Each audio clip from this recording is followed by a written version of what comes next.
Coming up on this episode of Bro Do You Even Talk Pinball, we've got the Mandalorian reveal along with teases from Multimorphic and Spooky for their new games. And Nick and I finally played Avengers and Led Zeppelin, so we're going to tell you what we thought of them like a year later. Whether you like it or not. Exactly. Here we go. Let's do this. Double super jackpot!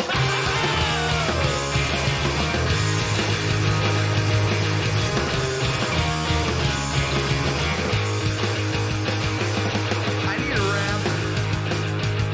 I need a loop. I want targets I can hit. I need the scoop. I need a double super jackpot in my life. That's right. And now, the Hall & Oates of pinball podcasting, Nick Lane and Kevin Manny of Buffalo Pinball. Whoa, boom shakalaka.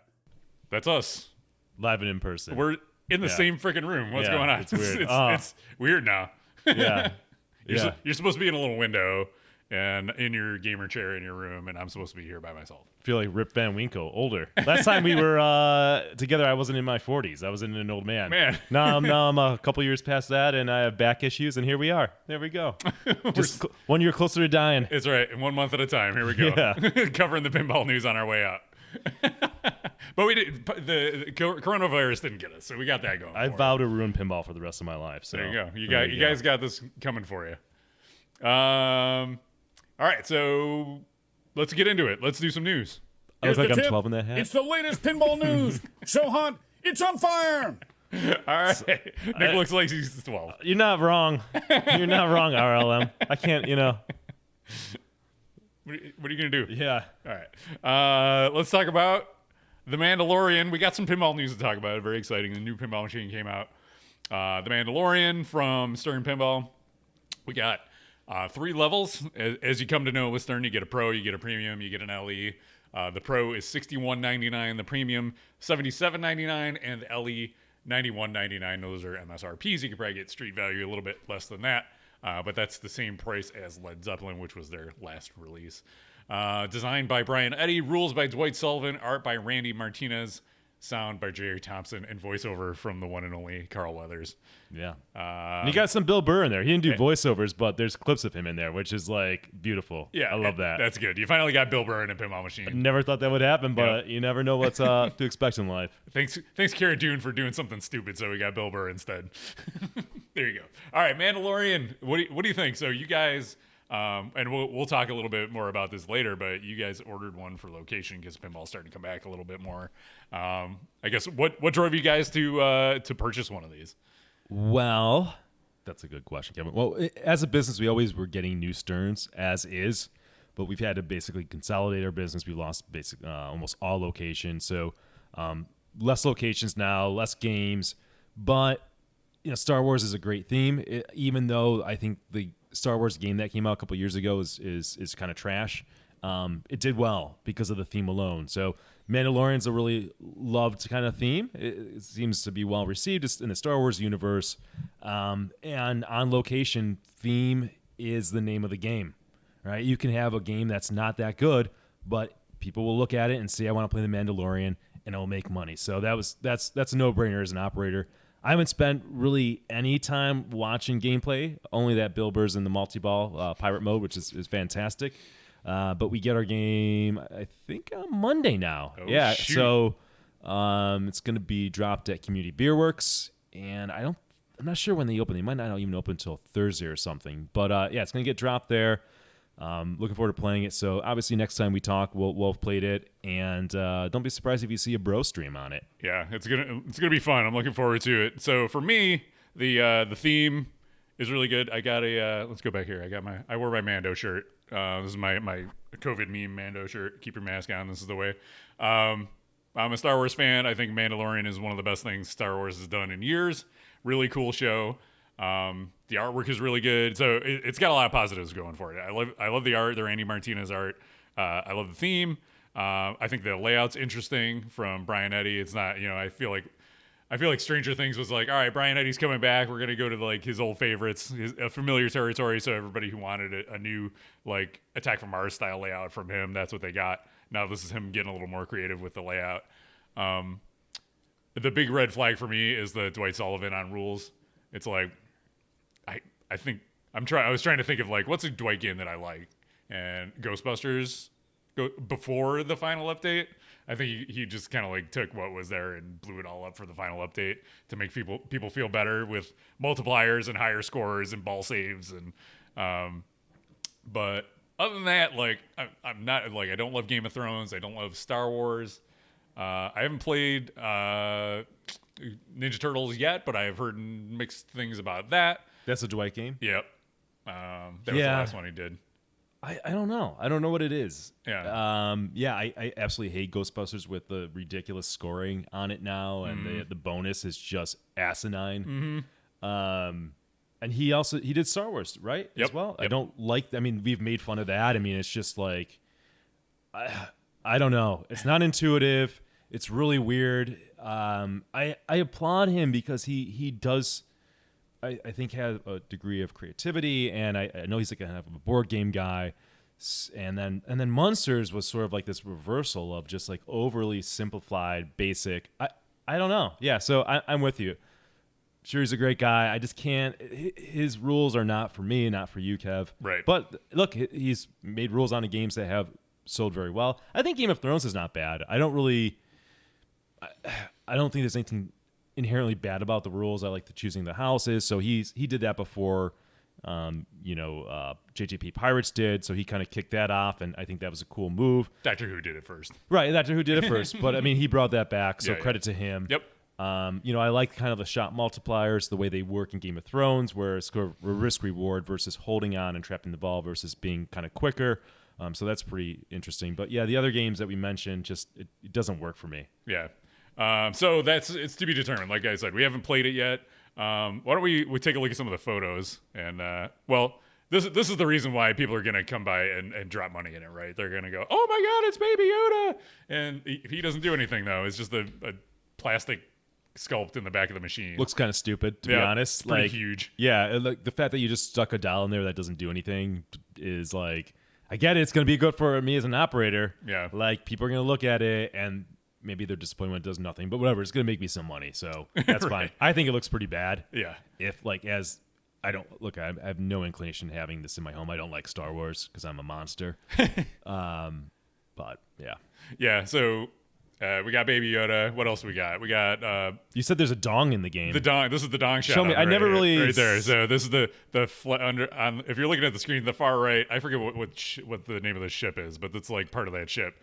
And you hit it 3 times and you start a multi-ball. So that's like the super obvious thing to do, which I feel is good. Like it's funny. There was a thread on Pinball Enthusiasts on Facebook the other day, and it was a meme about stacking multi-balls with modes, and I couldn't tell if people were being serious or sarcastic, but people in an enthusiast group on Facebook did not understand the concept of like stacking things. What? Yeah, I missed this. This is new to me. Explain what's going on. So, I know stacking. That's not new to me. Right. You know? So I just wanted to share like, so to me that shows that there's this, like, you and I, we like really complicated things, deep rule sets, lots to do in these pinball machines.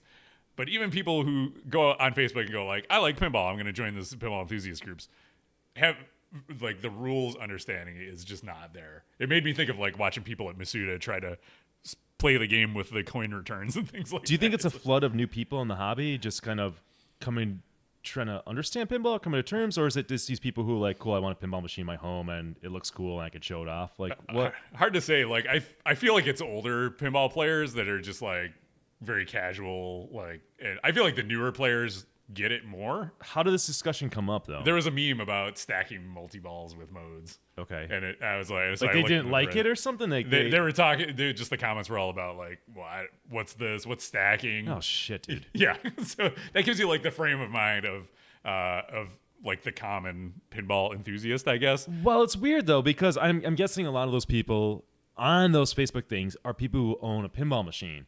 So when you own a pinball machine, I feel like you just kind of will figure this out over time, or you'll have the time to invest in there where you can dig down and understand what the fuck you own. Oh, whoops. And Chalk it up. so it's just it's a little weird. I understand like somebody who doesn't own a pinball machine, maybe just like, yeah, I like pinball. I'm an enthusiast, like whatever. We can debate the word enthusiast, but yeah, I like pinball. Like I go and play here and there. I don't want to nerd out and get into stacking, but it's kind of a basic thing. Right. So to my point is like, pinball machines need something dumb and obvious to do for people like that who Sure. like, I like pinball. I just want to start a multi-ball. And so that's that. You hit the swinging target 3 times, you start a multi-ball, woohoo, off to the races. No, that's good though. You need that. Yeah. Like if you don't put that in a pinball machine that you're making a mistake, because you need to have like an easy multi-ball that feels good for the casual person. Like Black Knight sort of rage, I was just kind of bewildered how difficult, like I'm just like, dude, the average person, casual person will never get a multi-ball in this game. Yeah. The game's way too brutal, way too hard. It's not happening. So yeah, it's good to have that, like, low level, like not worth a lot, maybe 2-ball multi-ball. Oh, yeah, something cool. Yeah. I get it. Like like in 3 balls, you should be able to start one. Yeah, for sure. So if you can't hit that thing that's right there 3 times, then maybe try a different hobby. But there you go. So the big, like, oh my God, there's a cool thing on this game. It's the upper playfield on the premium and LE. It swings. So they're like, cool, pirates. It's a ship. It swings back. Oh, and it moves forth. back and forth. Yeah, on the premium and LE. It moves up and down. So like this. Back and forth. So it goes from flat to like vertical. Interesting. Okay. And what is the 1, 2, 3? Is it like they're just like crushing like bonus multiplier or something? Do you know the So rule? there's modes and stuff that are associated with this. So I think there's 3 modes associated. You got to get it up there and bash the stand-up targets to qualify the modes. Okay. I believe that's how it works. And then on the pro, it's not even elevated, right? Or is it elevated? Is it flat? There it is on the pro. It's just a flat thing with one flipper one and a little flipper? bouncy rubber on the other side to work it. Yeah. So, Okay, interesting. So what's weird about? Let me see if I got the back half of this game. I was watching this flipping podcast stream it. Tommy got one for his location, and he had the pro. We're looking at the premium, or this is the premium right here. The back half of the game didn't get used much, so you got the whole far back left section with Grogu and the lanes and the five child lanes, and then you got the back right with the area where you've got the Mandalorian helmet, and it almost never goes back there. So it's almost like you're playing half a pinball machine. Why does it not go back there? Because There's nothing to trap you it have to like in the pops? qualify it, and then you shoot the ramp to send it up there. So it's like only certain times are you going to get it to the area with the helmet. So wait, what's the back left area? What's in the back left area? The baby That's baby the Baby Yoda? Yoda, yeah. Oh, and you're saying the ball doesn't go back there much? Yeah, it like almost never went back there. But what's back? But like, if you want to shoot Baby Yoda, aren't you going for him? So maybe it's that could be one of the differences between, because on the LE and the premium there's a magnet there to stop the ball and drop it into the lanes. On the pro, I just seemed to like either just whiz by there or never go back there much to begin with. So Okay.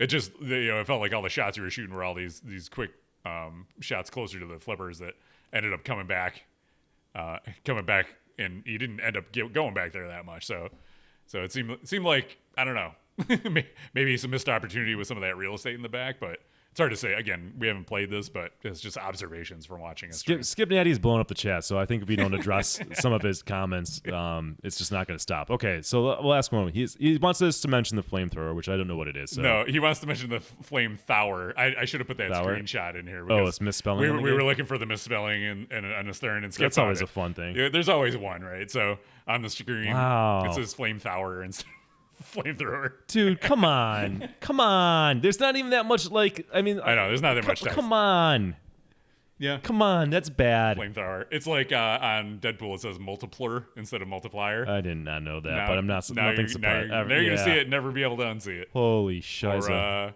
That's for the German fans. Negative reinforcement on the Ghostbusters playfields. Guys, Or you oozy loose on Spider-Man. There's so Guys. many. There's so many. how does this happen? You work on a game for like a year. right? The game cycle is forever. How is this happening? They need a professional. Proofreader. Pay somebody on Fiverr. You're not even professional. My skills are available for hire. It's not hard. I've got my red pen over here. It's not a manual. It's not a book. We can red pen you. Yeah, exactly. Come on. And the thing that says it all, though, doesn't it? It does. Right? That just says it. Like we talk about quality control. That says it all. Come on. That's embarrassing. If it's in code, it's easy to I don't know why they haven't fixed multiplier in Deadpool in a code update. It's a code thing? Yeah, it's on the screen. Maybe they're trademarking it. Maybe it's like Tribal or something. They changed it. Williams came back from the dead and were like, you can't use multiplier. You have to say multiplier. The multiplier. Okay. Good to know. Good job derailing the stream, but that was a good rant, Skip. He also wanted to know why the podcast was late. Why was the podcast late? Ultimately, I was late getting here. I blame Martha a little bit because I was out washing my car or whatever, and she took off, and I had left the door unlocked to get back in, but she locked the doors because I don't know, it's compulsive door locking. Although, honestly, we learned a lesson about not keeping our doors locked because I always be like, why you gotta lock it? You're right out here. Yeah. But a week ago, Martha's like, oh my god, so there's a autistic kid next door and he burst through our house. Oh, shit. So he just made a beeline. I wasn't there. He's 20 years old and he was doing laps around the house. And then his mom was like, go tell him to come out. So Martha's like, okay. Shouldn't you do that? And she, and then she tried and he just saw her and bolted upstairs into our bedroom. Oh my God. So it's, there you go. You ask, there's your answer. Yes. There you go. Good job, Skip. So Mandalorian, I'm looking forward to playing it. I think it's got a lot going for it. I'm interested in it. It seems like a good location game. Hopefully it makes some good money for it. Yeah. You got a good story out of that one. And well, what's your final take on your first look at Mando? I think the art looks good. So it's visually appealing, much better than the Star Wars game, which looked like crap. Thank you, Randy.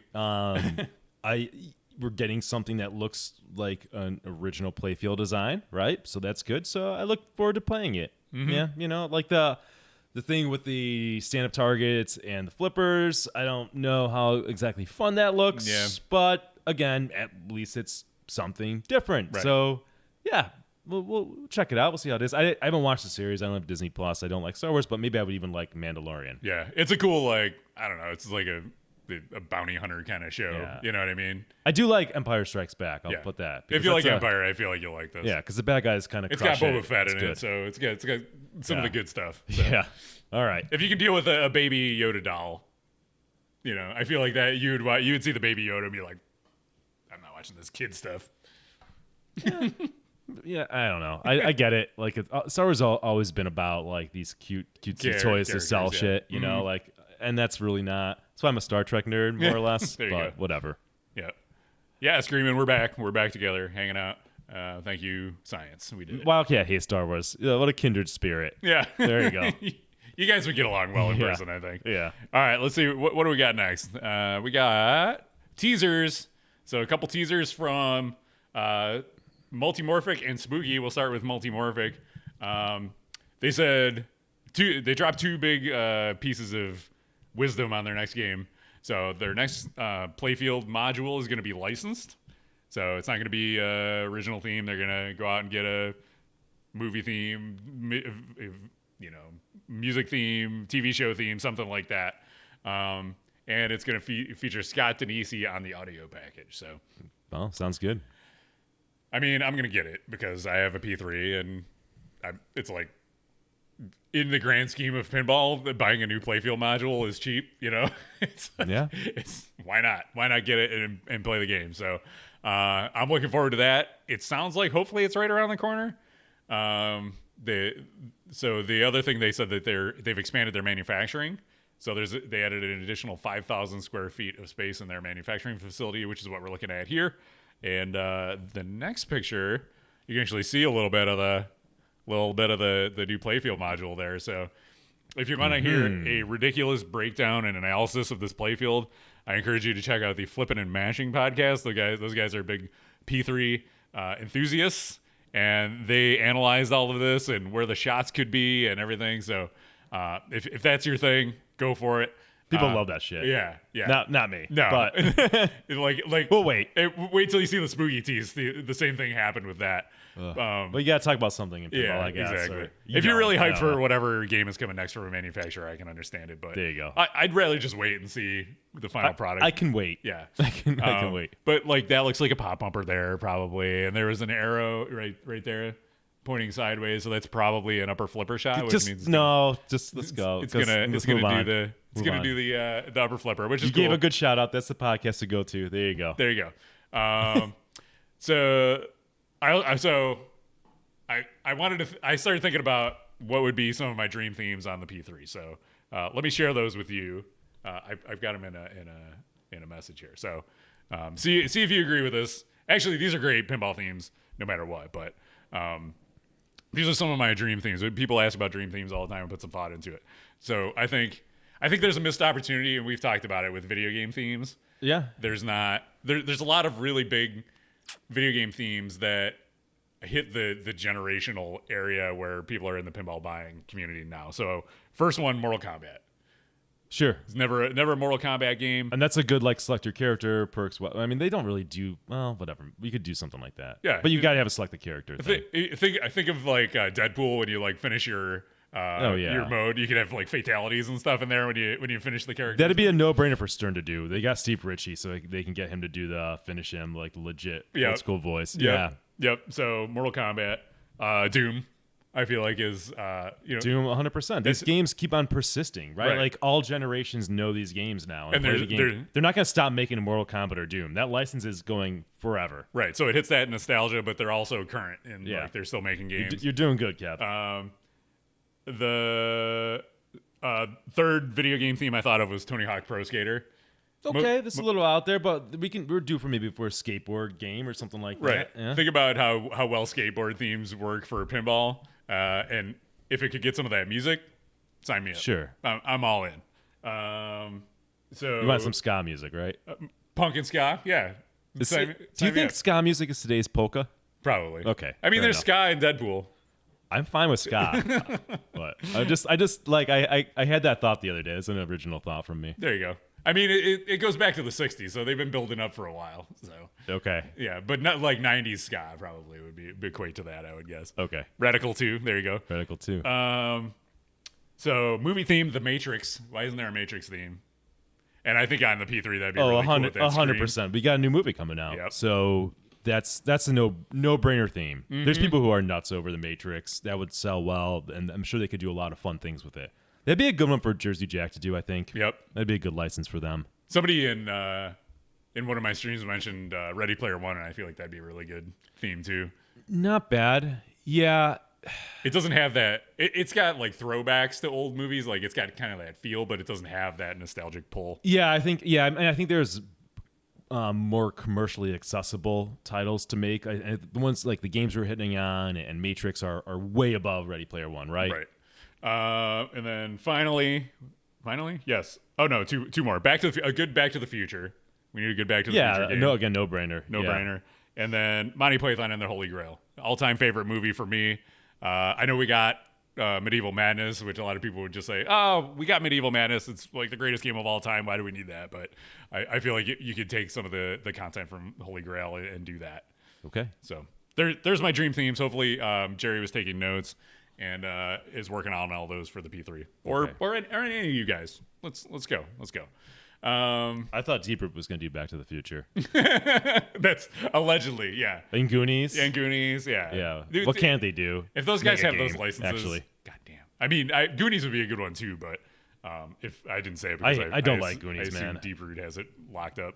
I hope just fucking make Goonies so people can stop saying make Goonies. I just want to get this shit over with. All right, can we just move past that? Well, Goonies is good because a lot of people like it. I think people would hear the theme and drop money. Get your 80s theme nostalgia bullshit. Yep. Do that. I'm not a nostalgia person whatsoever. I'm really weird. I'm like future oriented. Yeah, only. you are. I live in the goddamn future. That's why you need Ready Player One. Put on your VR helmet and play some pinball. Here we go. Yeah. All right, next teaser is from Spooky. Look at this picture. Oh my God! Look at Wow, thank you. Pinside went nuts analyzing this. Of course they did. Get a fucking life. So this is a picture of the side art, I believe, or the side of the cabinet or something. They also did a video tour to show what they said was improved build quality of their next game, which is the quote the most stacked and loaded game we've ever made. Okay, cool. It's cool. Like, and I think of their games, I think they're pretty packed. Like Alice true. Cooper's Nightmare Castle. Yeah, there's a lot going on. There there is. Rick and Morty looks awesome. So this was they're doing Molex connectors in their machines. They're really stepping it up. What game are we playing next week, by the way? I think we're doing Rick and Morty. All right. Yeah, so I'm really looking forward to that. All right, sounds good. Yep. And they have improved power supplies, so no more noisy fans in their power supplies. So that's a nice step up. Keep it up. Yeah, you don't have to replace their fans. I'm rooting for anymore. them. So yeah, I'm really looking forward to playing Rick and Morty. So that should be fun. Let's see, Haggis. We talked about them last time. They sold out of their Mermaid edition. So they sold 250. Nice, congratulations. Of the Mermaid, the upgraded like $9,000 version of Fathom, which is crazy, and I mean, good for them, but we haven't seen what the new rules show. Yeah, the rich kids are throwing that money around. There's so much. Well, there's so much money in the economy. It's why not? Yeah, buy a couple. Yeah. Buy a couple. Buy some. Beat $20K next year by Christmas. Actually, at this point, maybe September. Get some stonks. They go Yeah. up. Then you cash them out and you get a pinball machine. That's exactly, how it works. Exactly. Easy. GG easy. Yeah. So congrats to Haggis. Let's go over here. Where's? Oh, here. Hey, did you see this one? Well, I'm really regretting not watching the full video of that. I know he put out another video. Yeah. And I'm sorry that I can't talk about it with you, but did you watch it? I didn't, and now it's gone. You can't watch it. What? No, I was gonna play it Why? because I was very excited that Pinball Adventures. He could have gotten free publicity on one of the most listened to podcasts in pinball. There you go. But no, we have a webpage instead. But there was I was saving it. Like I was like, Yeah. I'll watch this during the podcast. But makers of the one and only Punny Factory, which has not been manufactured. It is one and only. Literally one and only. They announced their next game, and it's Elements.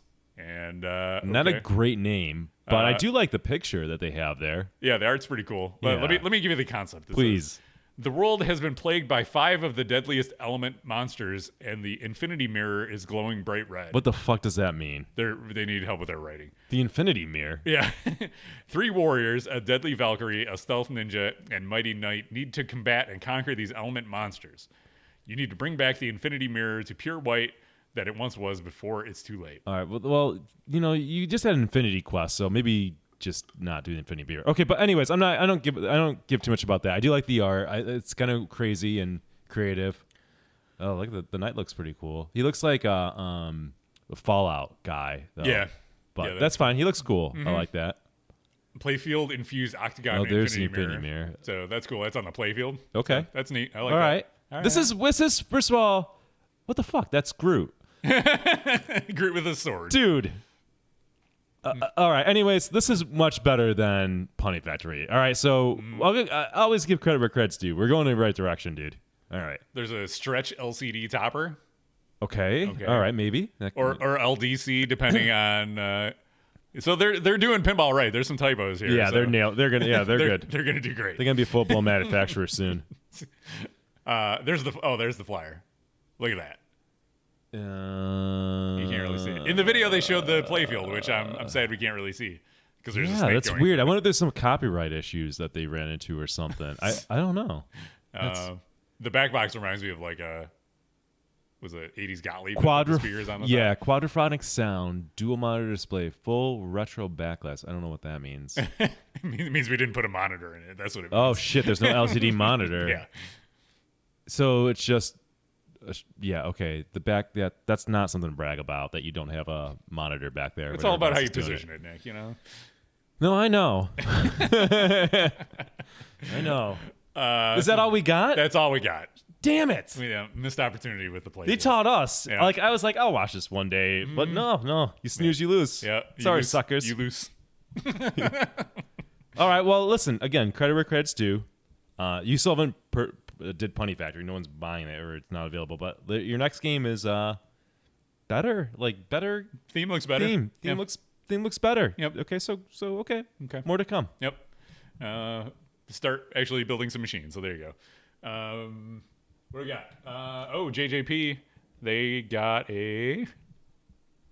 Not to steal the thunder from Goran later, but they got a topper coming soon. Well, I wrote on JDP's Enthusiast that Goran could do the topper reveal.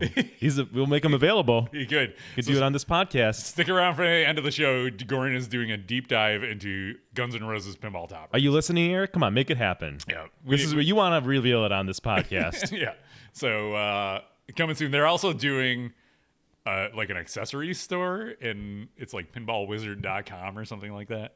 I signed up for to be told when it's officially launched, so we'll let you guys know. You'll hear it here first.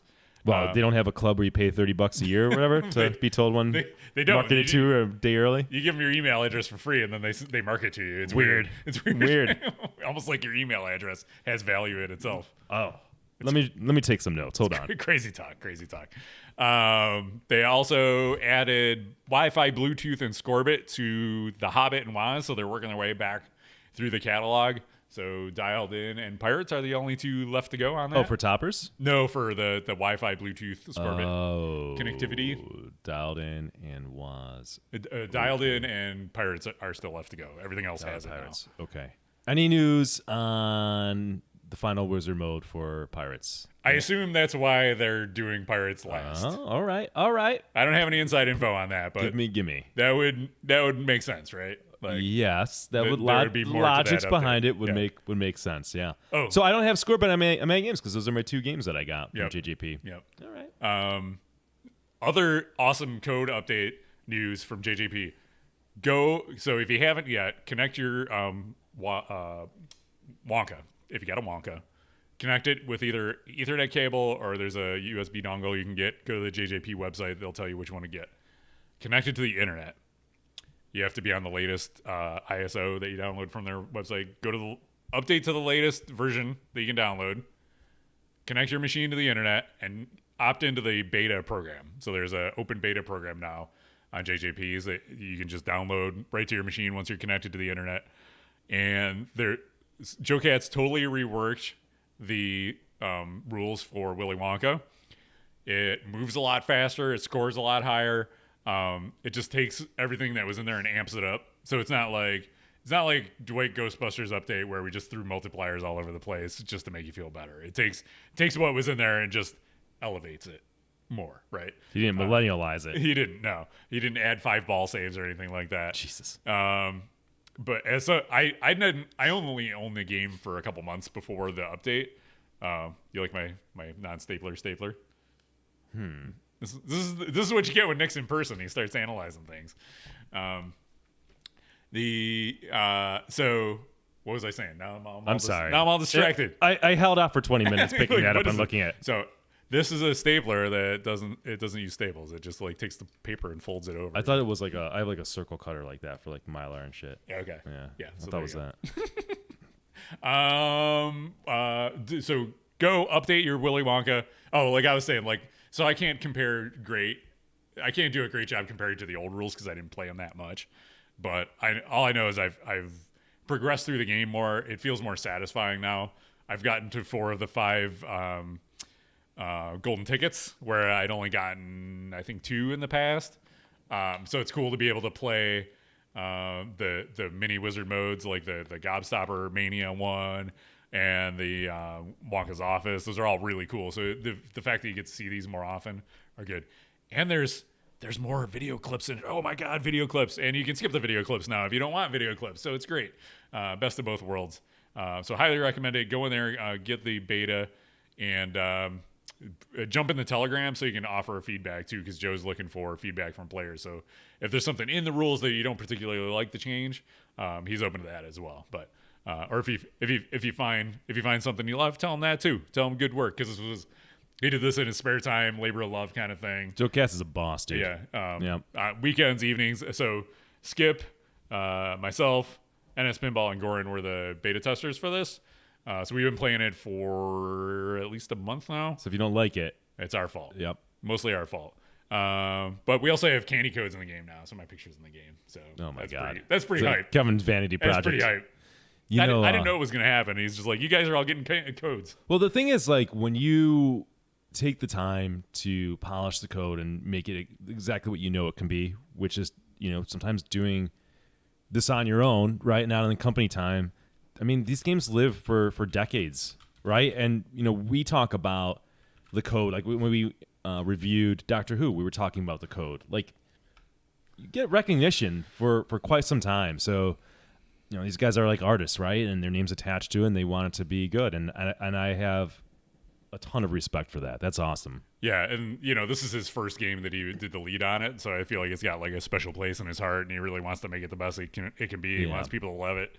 So even though the game's out of production, there's all this work that went in on it. So kudos to them for stepping it up and taking it to the next level. We lost 14 viewers when I was fucking around with your stapler.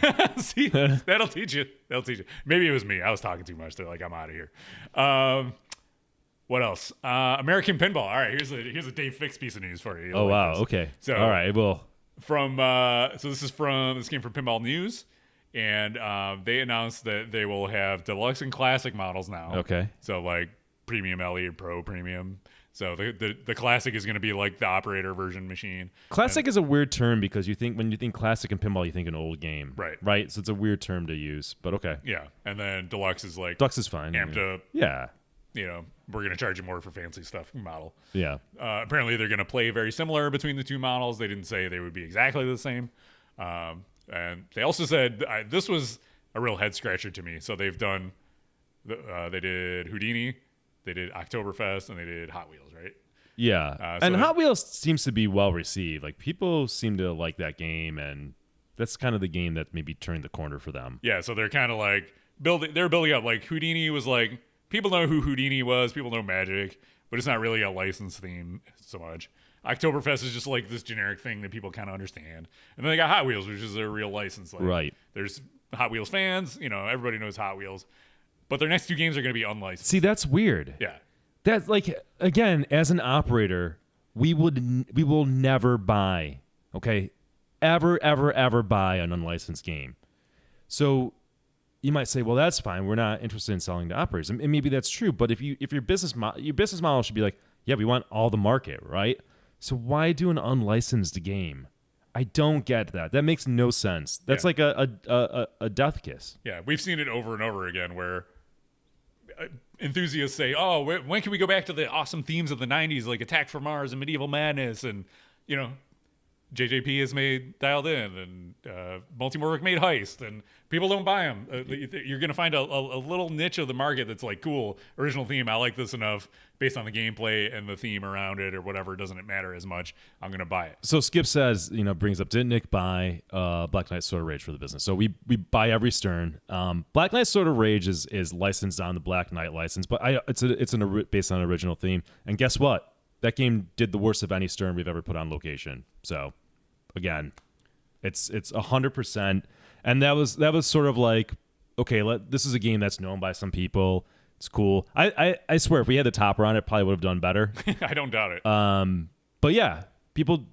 I mean, the game's hard, but if the game was called Star Wars and it was the same game, it would have made it at least 2 or 3 times as much. Put a guy with a lightsaber in the middle instead of the Black Knight, and boom. Yeah, it'll be. I mean, look. Here's the games we could have gotten because we got a new game. We could have gotten Mandalorian, which we did. We could have gotten Turtles and all that. Like, well, okay, well, what do you think is the best license? Mandalorian. Out of that. So it's always. I don't care as a business. I don't care if the game is good or bad. I care about the license 100% as the operator. Now that's different from me as a collector, right? But as an operator, it's 100% theme. Yep. But they will be returning to licensed themes after that. So, all right, maybe they're trying not to overdo it at this point too, because you also don't want to like overpromise, underdeliver. So they come out with this amazing theme and you can't deliver on manufacturing. I don't know what their manufacturing capacity is. It's a weird time for any. I mean, pinball uses so many damn parts, right? And all I hear about, I talk to people from businesses and work and supply chain issues every which way. So Yeah, I don't know what it's like making a pinball machine, but it can't be easy right now. Right. And if you're missing one part, you can't build the machine. So 100%. Yeah. That's all it takes. Yeah. I mean, how many parts go into an average in pinball machine? It's ridiculous. Ridiculous. It's crazy. The IFPA is coming back. We can go over to that. So that's exciting for our friends who are into competitive pinball. They're officially resuming sanctioning events for Whopper points starting August 1st, 2021. Tournament and league directors are welcome to begin submitting events to the IFPA calendar using their tournament manager accounts. The 30-day advance notice rule is still in effect, so any event held on August 1st must be submitted by July 2nd. Until further notice, non-U.S. events with fewer than 16 participants at private locations will be sanctioned, provided that registration for those events is public.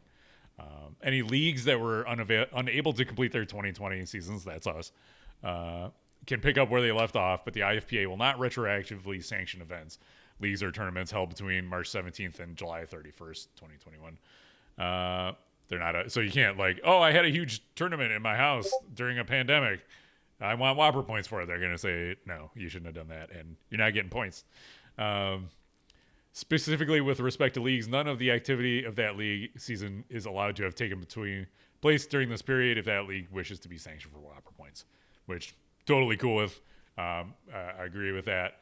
I like that they're waiting until August because you got to give people time to get their stuff back in order, and it's going to be fun. So I think that we were talking about when we were going to start up league again and how we're going to do it, and I was like, well, they haven't started sanctioning pinball events yet, so we couldn't pick up our league that had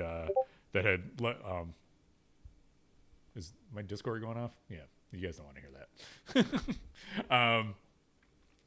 Yeah, so we'll be able to pick up where we left off and move on to the next event too. So yeah, I think we'll talk about over tacos, but I'm thinking we go straight to the finals at this point because we'd have to make up 3 league nights, which ain't happening. Yeah. So maybe we'll do the finals before league starts or something like that, and we'll figure it out.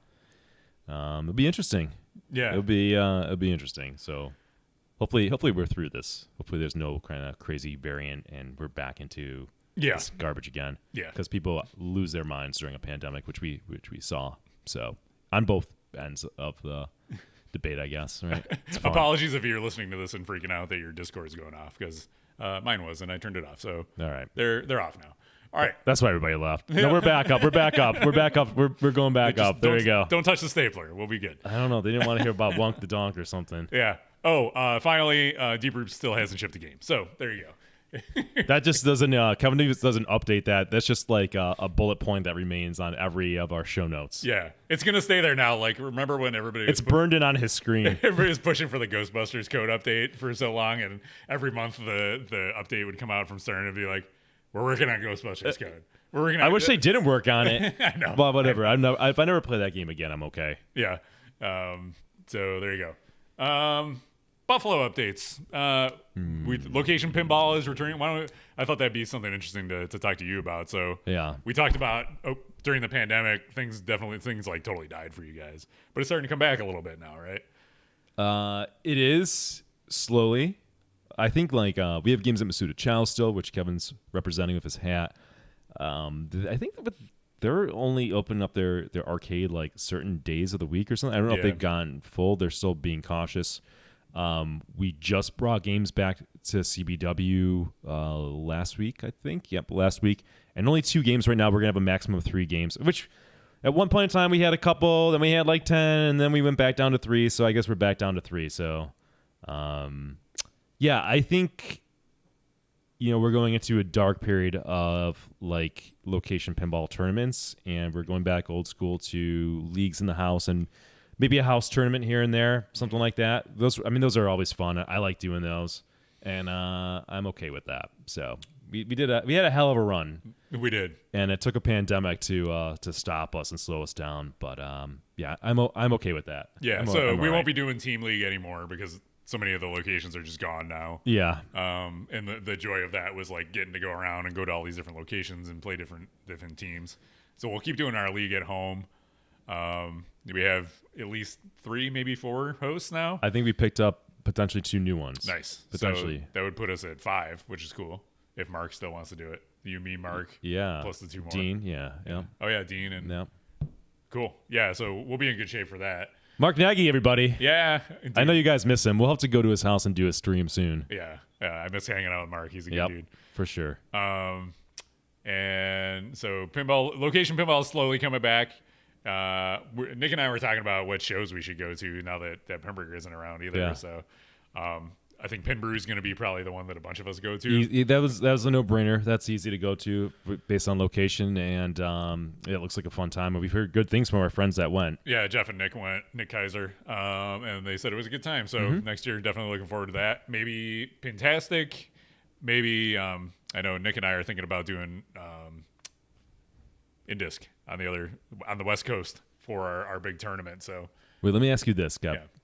Edelin says, what was my reaction to the last press release from Deeproot? Was there one that we didn't do? There was a press release that we didn't cover? God, I gave up. It was just more like, It's more nonsense. yeah, like I'm done. You're right. You filtered it. Yeah, I think that's right. Yeah. We'll have a cool down period unless like there's something significant. We'll have a cool down. Don't listen. This is not the end of the saga, right? Like I said it before, but this Deeproot pinball saga would make a great documentary. I wish he was so vain that he had like a documentary start from years ago about building up a pinball company. Yeah. Because it'd be amazing to watch. Yeah, nice try, Nuovad. That was a good one. Yeah. Okay. So where are we gonna go? Indisc. Yeah. Indisc, Pintastic. What else is in the area? Relatively in the area. This is a Cleveland show. Cleveland Remember show. the Cleveland The one Cleveland show we was went to a couple good. years I might do. ago? Yeah. Maybe I'll do that. Maybe I'll do that. So We'll see. yeah. We're still like, you and I were talking about like going to like indoor concerts and stuff like that, and sort of like, I don't need to do that. Yeah. Do I run back into that? Even though I don't know. Pinball, at least you can sort of keep your distance from people. Yeah, but the pinball gross- has so many smells, so you can just imagine all like, you know what you're breathing in from people. I'll be wearing my mask. That can stay as far as I'm Yep. concerned. I was telling you last week, like when I was traveling, like let's keep like wearing masks into a public bathroom. Let's keep that as like common practice. Yep. Right? Who's would object to that? That's great. Common practice, mask in all restrooms. Yeah, sounds good to me. Are not weird. They're not required, but perfectly acceptable to wear. Like you're not a weirdo. You're actually pretty smart. Houston Arcade Expo. Yeah, I've heard that one's cool. I know the Multimorphic guys go to that. I would like to go to Texas again sometime because I watched I think it was the Not For Resale video game documentary, and they showed the National Video Game Museum that's right near there. That looks really cool. So I'd like to go to that, which would be a draw to go back to Texas Pinball Fest. So it'd be like a 2-for-1 kind of thing. But I've been to Texas, so it's like lower priority. Right, we're trying to hit up other shows, so Yeah. we're knowledgeable. There's like the Northwest Pinball thing, right? They do that. Yeah. Yep. Southern Fried Gameroom Expo is supposed to be really good too in Atlanta. There's Yeah, we'll go see Brian. Yeah. Yeah. There's a that couple in sounds fun. Florida, like Free Play Florida and stuff like that. Yeah. So we'll do that. We'll try to mix it up, right? We'll Ann try to Arbor, rotate it around. too. Yeah, that was the one we were gonna do, and then it was like right when the pandemic hit. Yeah. I don't think I got my money back from that. Oh, really? I haven't tried, but I didn't get it. I forgot we even bought tickets. We did. I don't think Clay's Yeah. gonna fucking give money back. Maybe we'll see. You just end up selling the ticket to somebody else probably because they always sell out. Yeah. Well, did they reschedule that? I've not been paying Yeah, I attention don't know. to I it because it's like, what's going to happen? It Joe was Cheravino asked about the Battle of the Border. Well, I mean the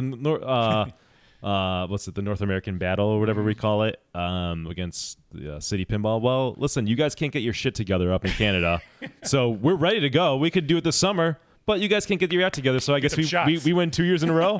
I'll take it to the trophy store, and I'll put by default. I'll put 2021 default champion, retaining champions. We win because we got vaccinated. Bubble Pinball, parentheses by default. That's right. That's right. But yeah, you got to get over 4% vaccinated, then we'll come hang out with you guys.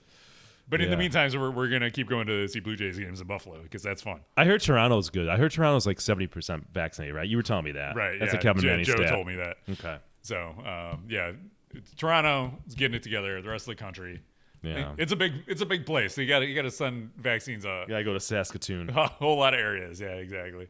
So that's it. You got any game room updates? I have broken games that need to be fixed, and now that I'm vaccinated, so who wants to come over and help me fix my games? I'll pay you. I looking for a pinball repair person. Yeah. So hit me up. Buffalo, There we New go. York, pinball repair person. Come visit Nick. Help a adult man in need. His toys are broken, and so is his spirit. Exactly.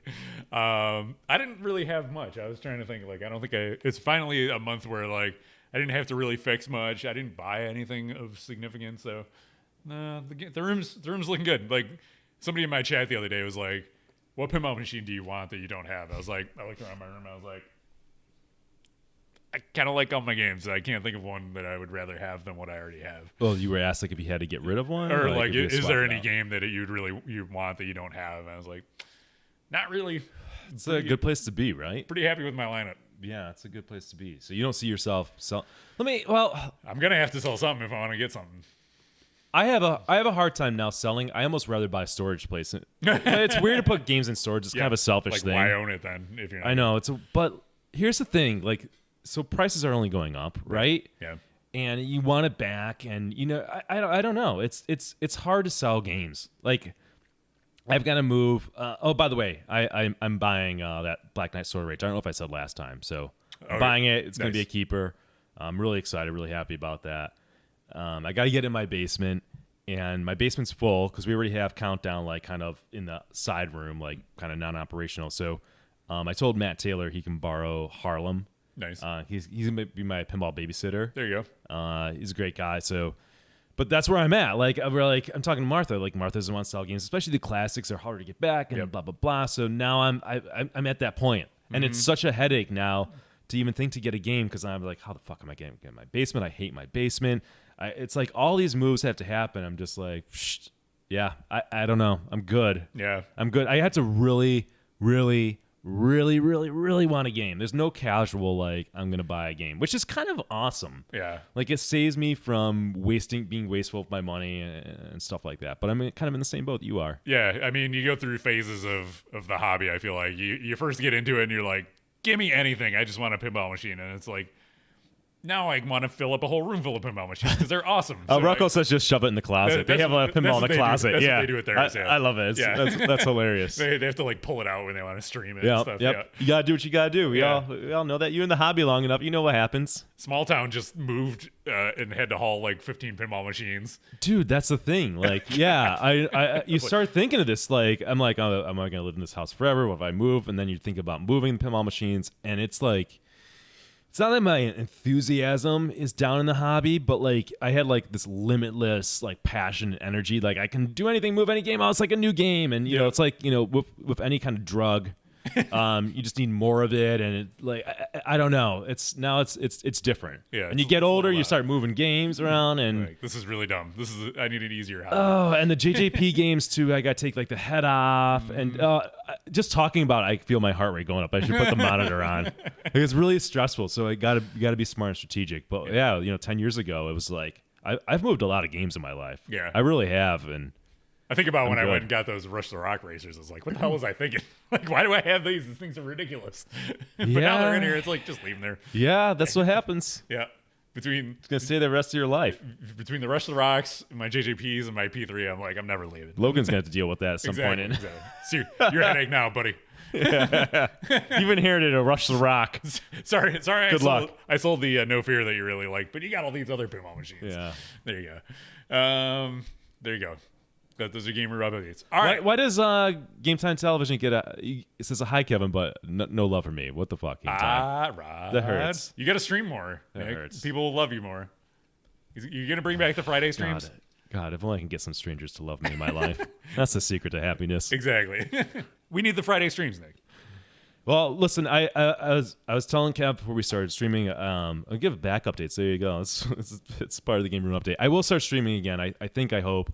I went to the back specialist or whatever. They give me some anti-inflammation thing. I'm gonna get an MRI. I'm gonna go to PT. I got like a slip disc. So I'm feeling a little better on those meds. So I think I can stream. I played pinball with Kevin. We're getting to that yesterday, and I was okay. So yeah, we'll get back to the streaming. That should happen. So yeah, you did great playing. We went out. So we went to the baseball game last Saturday. We were hanging there, and we were like, you hadn't played Led Zeppelin and Avengers yet. I was like, we should do that for the podcast so we can talk about it. And then it got to be yesterday, end of the day, and I was like, we never did that. Why don't we go do it tonight? Yeah. So we did So it. thanks for bringing that up. Because I would have been sitting here today and be like, oh, yeah. All right. So let's talk about Avengers and Led Zeppelin. So we're this is hopefully the first of a series of catching up after COVID with all the pinball machines. Catching up after COVID. That we didn't get to play. Two of them are Avengers and Led Zeppelin. Those are two available locally for us to play on location. We went out and played those. First game we played was Led Zeppelin. We went to a stinky old pizzeria. It was terrible, man. It was just like Kevin said, stinky pizzeria. There's like smoke in the air. Our eyes were literally burning, and it was a hot day in Buffalo, and they had like clearly no fans or AC. So I don't know if we incurred some permanent damage. Yeah, this yesterday. is what we go Probably. through for you guys to bring you guys the content. So you better appreciate it. It was a miserable experience. Not only was the environment miserable, so was the pinball machine. Oh, Yeah, I was. Thanks for picking that up. Thank you. I was gonna say the environment was also miserable. Yeah, we played Led Zeppelin. So Nick, I have to say you were pretty positive on this game, like when it was announced, and you're like, it's a Steve Ritchie game. It's gonna be great. Did it live up to your expectations? I don't think I said that. I wasn't overtly negative like everybody else. Like I was sort of like this could be fun category. So not super positive. But I wanted to, everyone was shitting on it, and sometimes when you have an kind of extreme one-sided opinion, I like to say, okay, let's play devil's advocate. Steve Ritchie historically has put out games where every time his games are shown, they're kind of a bare playfield. There's usually no toy. It's recycled layout in many ways, and yet the games end up being really fun to shoot and play, right? And people love them. I mean, AC/DC, huge seller for Stern. Mm-hmm. Game of Thrones, again, big seller, did very well. Star Wars, I hate the game, but I mean, I'm sure it sold well. A lot of people love Star Wars. What am I missing? Game of Thrones, Black Knight. Oh, Star Trek. Again, Star Trek, Trek. I mean, people shit all over it. Nothing in the game. Right. It's a fun game to shoot. Right. Okay. Yep.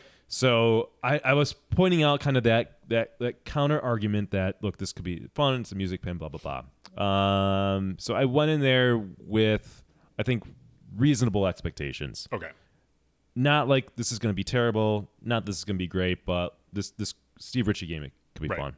Okay. And I think the game is pretty terrible. Now, let me put some caveats. The environment we were playing in wasn't great. The game was dirty. It wasn't set to the right pitch. It was floaty. It was floating flat. Although, it wasn't like it was too high so you couldn't hit shots, right? Usually it's more okay to be floaty, and it wasn't super slow, but it wasn't right. Other than that, everything on the game worked. It's just here's my thing with playing the game. It just wasn't fun, and I think in my mind when I looked at like this layout, it's like, oh, it's going to be fast. It's going to be Steve Ritchie. It's going to have a nice flow. But the shots are pretty tight on that game. And when I think like this, you're making this rock rhythm game, I think you want it to be this fast game that flows and you get into the rhythm, literally, right? You're going along with the music, kind of lose yourself in this game. I could not hit shots to save my life. Like, I was just struggling. It was just like bricking things. Remember that video that somebody posted on Facebook? Like making fun of Led Zeppelin, where it was just like this blank playfield, and the ball would go to the end and come back. Yeah. I'm not kidding. It felt like that. Like the shots are so far back, and again, usually like open playfield shots far back are fun. I would hit a shot and it might rattle around on like a ramp and then come back down. And it wasn't because it was steep. I don't know, man. It's just like you really gotta be precise with your shots. So forget sort of getting into a rhythm and flow. It was very rare that I got into a rhythm and flow of it. I just felt like bricking shots all over. I'm a good player, and I know that. And after we played like 8 games. Yeah, maybe. we played an hour. Yeah, I wasn't hitting them any better. Everything just felt like kind of a clunk fest. And I give the caveat about it not being perfectly pitched right, but I don't think changing the pitch would have fixed that. And I also don't think that the addition of the thing that comes up from the center would even remotely save the game. I think it's going to make it worse, or maybe, but there's inherent problems with that game. I was just really surprised by it. It should have been easier to get into a groove, like you kind of like AC/DC, where you're kind of just flying around, hitting ramps, and you're like bobbing your head and just getting lost in it. really weird tightness to the shots. I don't know, man. This game needed that, right? Because the art's not great. It's only got 10 songs. Nothing seemed impressive in the rules. Now, granted, I didn't overly analyze the rules, so put an asterisk there. It didn't have any moments either in the game, right? No. And the Pro, like, why not have, when you hit the Zeppelin, a stand-up thing to lock it, right? That's not, why not hold it so at least you pause it for a second or something? And then, I'm just going off, Kevin. Do it. And then the other weird choice is the song you pick a song, the song just plays through to the end, and then another song comes on. And again, the song and music is not incorporated into the game whatsoever. Yeah, you pick a song and it changes some lit shots on it, but it's just a very basic, like, it seems, I'm sorry to insult the team, I feel like a dick when I say this, but it just comes off as like no effort is put into this. It's just not a good game. Now, if I had it in my collection, I spent more time with it, maybe I would see the light, and maybe it's one of those games. It's like, Nick, listen. You play it more, you fall in love and like it, but I don't know. It did not leave a good impression, and I wanted this game to be fun and good, and I wanted to say to everybody, see, it's Steve Ritchie strikes again. Mm-hmm. I don't know what happened with this game, but it's not good from the 8 games I played. And it's kind of a joke when you think about Led Zeppelin. I mean, I'm sorry, Guns N' Roses. I mean, granted, these Guns N' Roses is more. It's always going to be more with Jersey Jack. I get that, but usually where Stern can win a point in their column is being fast and fun to shoot, right? Mm-hmm. And it failed miserably, I think. I don't know. Am I crazy, chat? I've not looked at reviews. I've not looked at any discussion of this game at all. So I have just kind of coming in clean to it and being very disappointed. Yeah, well, I don't see a lot of people talking about it, so I don't think it's sold a lot for whatever reason. I just think in general it's just kind of like it had bad timing too, because it came out after GnR had this amazing reveal and everybody was like, I'm buying that, and then they're like, here's another rock theme with half the songs, and people are asking. This was the Pro model. I thought I made that clear. Oh, yeah, I didn't play the Premium or LE, but this is the Pro model, so it didn't have the thing that came up. We played the. And again, I can't see in my mind how that would save the fundamental problems that I saw in that game. Yeah. So it's weird. Like I said this to Nick yesterday. They took 4 shots and jammed them onto the left, and then there's like just a big wide open area on the right. It's so weird. And the shots on the left are all very tight. I see 3 shots. So you've got like the Star Trek lock shot. Yep. Then you have the orbit, and then you have this really tight lock ramp, and then I was including. You include the side one, okay? The center ramp, and then the side one if you want to include 5. Like it's really hard to say this is a flow game because the shots are really tight. So a lot of just bricking going on. A lot of kind of ball goes back up, bricks rattles around, comes back down, and you're like, okay. Or you're just hitting posts. And people are saying maybe it wasn't set up right, and that's true. I don't think the pitch was anything crazy. I'm sorry, I don't think the side to side was anything crazy. It seemed fine enough. Yeah. Like a little more floaty pitch, yeah, maybe, but I should have been able to hit the ramp shots easy. If anything, a floaty pitch makes the game faster sometimes, and hitting the ramps are like even easier, right? Right. It's just not the case here. Yeah, the upper flipper shot to the dead end does nothing for me. It's so very obvious that like, oh, there should be a ramp here, but there's not because we took it out from the LE.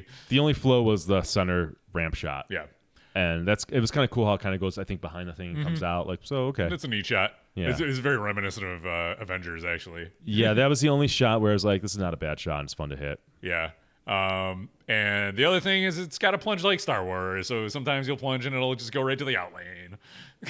Yeah, another kind of annoying plunge. Nobody likes it's that. better than Star Wars, for sure. Because it's further back. It's further back, yeah, and it doesn't angle it right towards. But most of the time, if you did it and it went out, it would go out on the right side. Yeah, I think this game just seems to have like nothing going for it. Yeah, it's kind of sad.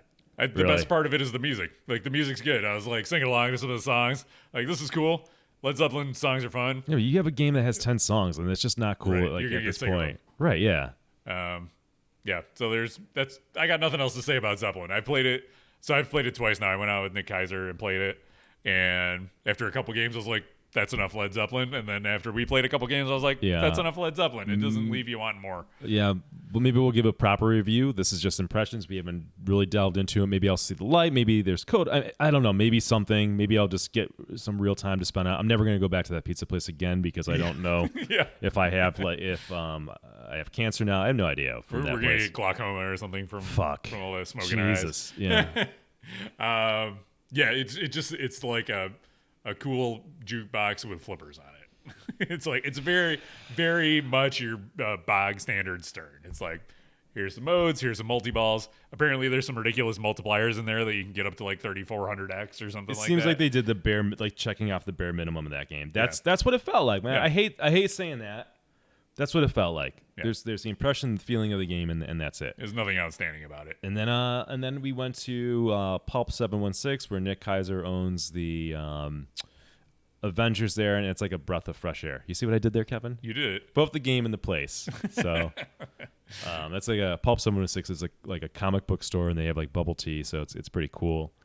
And just walking in and walking up to Avengers, I'm like, wow, this game looks great.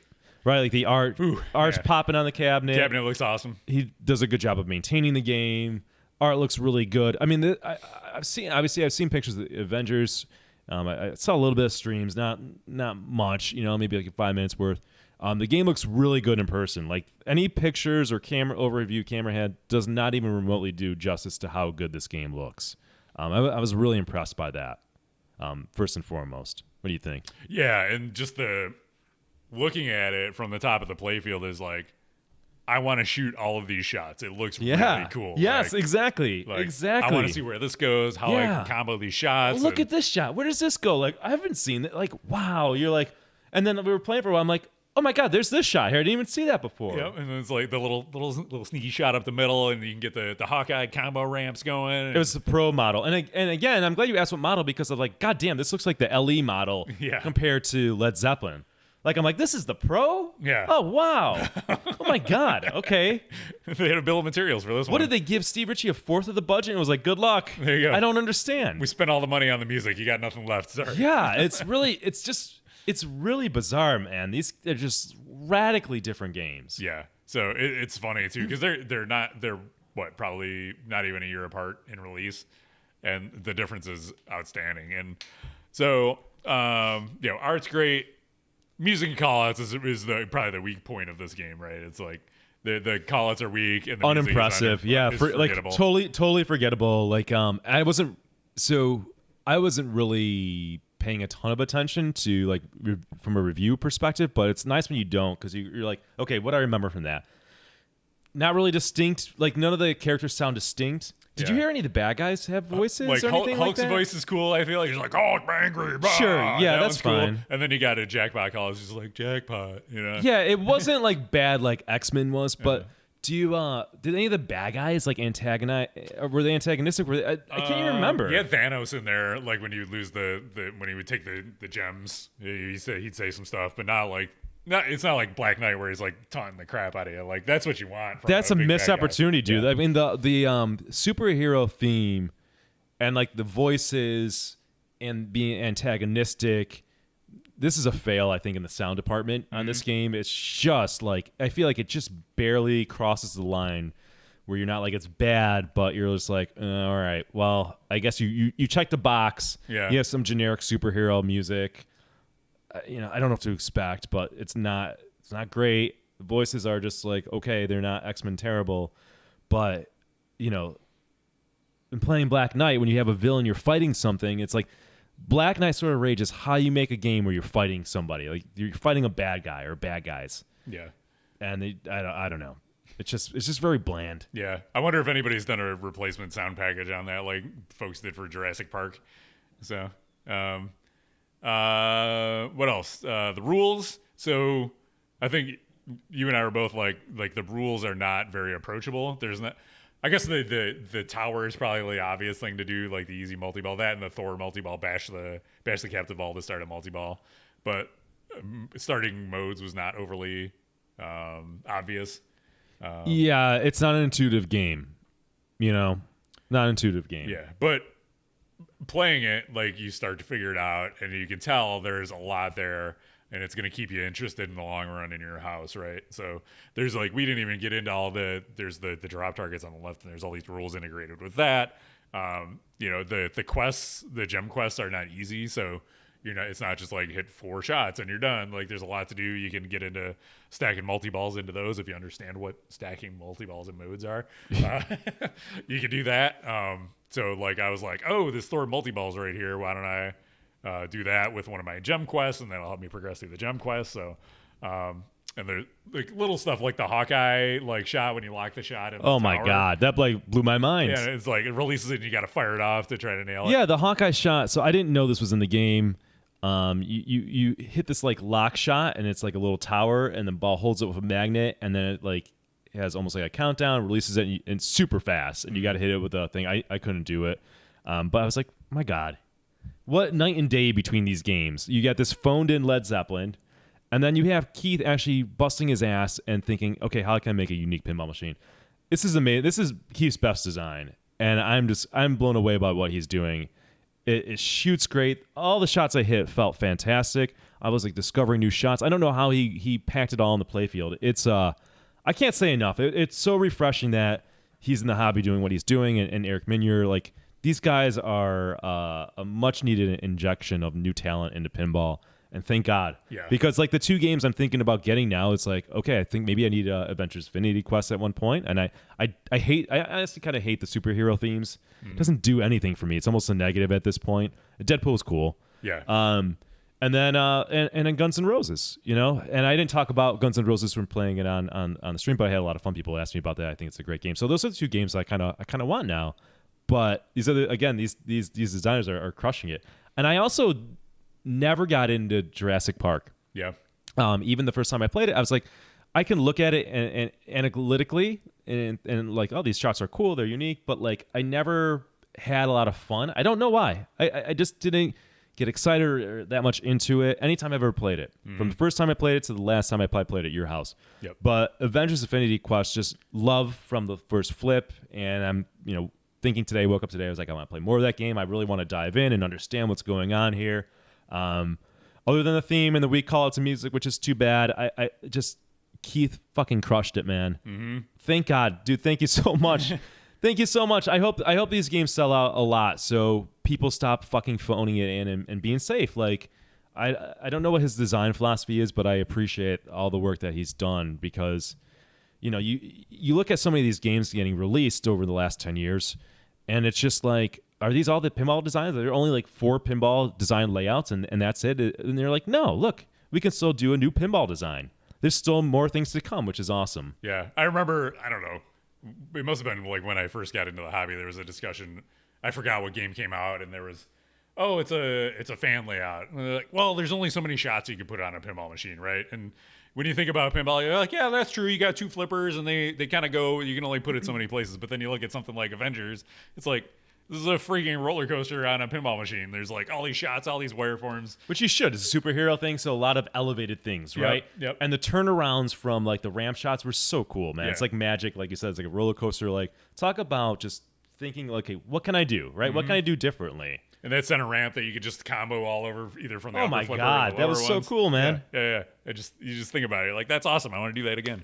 And we didn't even play the premium, which has like the straight up shot that goes like up and around, and Holy shit, crazy. I was just blown away, and it's kind of funny. It's kind of funny that we played Led Zeppelin first and then played that. It was. I'm glad we ended on that note. Yeah. I guess maybe any game is impressive after Led Zeppelin, but I think that I'm legit impressed with that game. Yeah. Chris the Pintern, probably because I'm shitting on themes left and right, asked what my dream themes are. I'll give a couple. Do it. So I would love to. This theme's been done. I want to see Jersey Jack do Indiana Jones. We need a. Just like the last movie, the Stern's Indiana Jones was garbage, right? So we can't really count it. So the Williams Indiana Jones from '93, fantastic game, but we need one for this century. Yeah. Especially with the new movie coming out. It's the kind of thing where they can make an epic game like Pirates was. I'd love to see. Only Jersey Jack do it. Don't fucking touch it, Stern. You fucked up. You lost your right. Let Jersey Jack make it, okay? Please make it. That is a no-brainer theme. That is a classic no-brainer. Jersey Jack, you guys like the themes. You gotta save it. You gotta do it. You gotta do it. You gotta do it right. We need it. We deserve it. Okay? Like, I didn't like Star Wars as a kid. Indiana Jones is my guy. Yeah, All right, I there you want go. that. Okay, let's do that. So number one dream theme. I'll also take a Curb Your Enthusiasm for the humor theme. I would love Curb Your That'd be Enthusiasm good. for humor. Yeah, see Larry David's bald head all over that goddamn game. Best cabinet art ever. Would play. Yeah. That's it. That's Well, those are the easy Those to come top up. of the mind The ones. top of the mind. But Indiana Jones, number one, a new one. Only a Jersey Jack does it. Don't fucking touch it. Anybody else? You're not touching it. Don't ruin this for us. Hands off. Hands off. Make Goonies. Everybody Don't else. make Goonies. Yeah. All right, Nick. I think it's about taco time. Did we say enough about the two games? I think we did. I think we covered the bases for first impressions. I think we did a good job. So wait, we got Topper Talk and then Taco Time. Taco Time's for us. We got Top all Talk's the for you. alliteration for you guys. Yeah. Before we go, be sure to follow us on social media. It's at the bottom of your screen down there. If you're listening, it's Buffalo Pinball on Twitter, Instagram. We got a group on Facebook. We're on YouTube if you want to watch past broadcasts of this show and our live streams. And I put up one thing I didn't talk about. So we talked about P3 earlier. I did a in-depth look at the P3 video because inevitably anytime I stream that game, people are like, what is this? How does it work? Yeah. How does a game possibly have 15 balls in it, do a 15-ball multi-ball? So I was like, and I always talk about it, but showing it is so much better than just talking about it. I gotta play on that stream. game, by the way. So we'll play it after we'll this. Play it. So check that out on our YouTube channel, the P3 in-depth look. You can email us, talkpinball@gmail.com. Appreciate any subscriptions you want to throw our way on Twitch. If you got Amazon Prime, you get a free one. You can use that to support the show. We also have a PayPal. It's buffalopinball@gmail.com. Don't be stingy. There you go. No. Also, some people were nice and they reached out when I was sucking on my back and shared that they had problems. And it's funny, everybody had like a different solution that ended up working for them, but it seemed like they had to go through a lot of rigmarole. So Yeah. that's nice of you guys. Thank you. I like that you got a worked good audience. I like that you worked rigmarole into the podcast though too. That's good. Yep. If you want another way you can support the stream, Oh my God! Look at that! Look Boom, at that! freedom with the Thank thousand you. bits. Thank you, man. Appreciate That's that. awesome. If you want to just show your support in another way, you can review us on your favorite podcatcher of choice. Leave us a 5-star review. We'd really appreciate it. Until next month, we've been in person. This has been good to get the in-person gang back together. Amen. We got another bro show coming up next Saturday. We're going to play Rick and Morty at our friend That's right. James's house. God bless him. So- He's our benefactor, basically. He is. So until next time, have a good month, and we'll see you then. All right. Bye.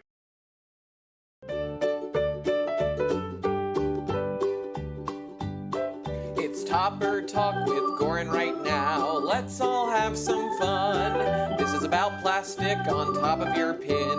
Go and buy one now. There's a topper here and a topper there. Here a topper, there a topper, everywhere a topper. It's critical to the gameplay experience. You must buy one now. It's your monthly fill of toppers right now. Topper Talk with Goran. Hello, everybody, and welcome to another episode of Topper Talk with Goran, the part of the podcast where Kevin and Nick give me about 3 to 5 minutes to talk about everything happening in the very active and profitable Topper community. Now, today we'll be talking about the official and unofficial toppers that are currently available for Guns N' Roses by Jersey Jack Pinball, so let's head into the other room and talk about that now. Okay, so here we are over at the computer, and we're going to take a deep dive into all the official and unofficial toppers that are currently available for Jersey Jack's Guns N' Roses Pinball. So I want to first start off with the included topper with the collector's edition version of Guns N' Roses, and now the collector's edition is the only edition that includes a topper. It's pretty simple, but it's neat looking. If we zoom in here, we got a piece of, I believe, cut plexiglass that is lit, nothing too crazy, but it's lit, with a soundbar behind it. And, I think the most attractive feature here is the soundbar getting that extra sound boost. Although, I will say that the Jersey Jack speakers are so good, it probably doesn't need this extra soundbar boost. And other people have been modding soundbars and using Bluetooth, and I believe even some of the existing wiring to add their own soundbars. So it's not that unique of a topper like the Ship in the Bottle topper for Eric's first game, Pirates of the Caribbean, but it's a nice looking topper that goes with the artwork. So let's now move on to some unofficial toppers here that may be for sale at some point. So first I want to point out Brian Allen from Flyland Designs, as well as some other people, are working on their own Guns N' Roses topper from Pinball Bazaar. It clearly has some electronics involved. There's not much revealed from this actual image, but I'm excited to see what they come up with. I'm always a big fan of Brian Allen's art. In fact, he created my favorite mascot, Gritty. Coming up next is Lior from the Art of Pinball. He has been working on this very nice hand-sculpted, painted topper, and I imagine we'll see more soon. But it's a fully sculpted, painted topper that apparently has its own computer that comes with it. It looks like we have some LEDs on the guitar here. The only issue that I see is it's probably going to cost a lot of money, and to some people it's going to be worth it, and I'm sure, and Lior's time and art is worth it, but it is going to be a barrier to entry to some people. There's not an official price released, but I just imagine from hearing what's included and the tech involved behind it, it's probably going to be at least $1,000 to $2,000. Moving on next, here was an interesting thing that I found in the Guns N' Roses pinball group on Facebook. Someone has this topper that seems to have the motion activated or the motion spotlights, as well as RGBs that sync with the game. And the thing that I found interesting was that someone in the comments said, contact Pinball Sales Australia for more info. And Pinball Sales in the US is actually owned by Jack Raniere, so it'll be interesting to see if this is something that's officially released by Jersey Jack or what the deal is with it. You know, the motors are a bit loud when you listen to the sound. The lights are blinding. I'm always a big fan of lights in the hot rails, though, so I think it'll be neat and cool. If it's ever released for sale, the price point will definitely be the most important thing here. Now, finally, Jersey Jack has announced that they are going to put out a topper for sale for the other versions of Guns N' Roses that did not come with the topper. If we look at the silhouette here, it looks very close but not exact to the collector's edition version. It looks like, though, it's just going to be a soundbar with another piece of cut plastic and something close to the Guns N' Roses logo that's seen back here. But actually pointed out by good authority in the Buffalo Pinball Discord, it was pointed out that this could very well be a Shrek topper. So tune into a future episode of Topper Talk to find out a bit more about this topper once it's announced. Let's head back out to the arcade. Thank you all so much for tuning into this week's Topper Talk with Goran. Tune into the next podcast for another episode. And as always, get out there and buy a topper. Thank you so much for coming to my Topper Talk.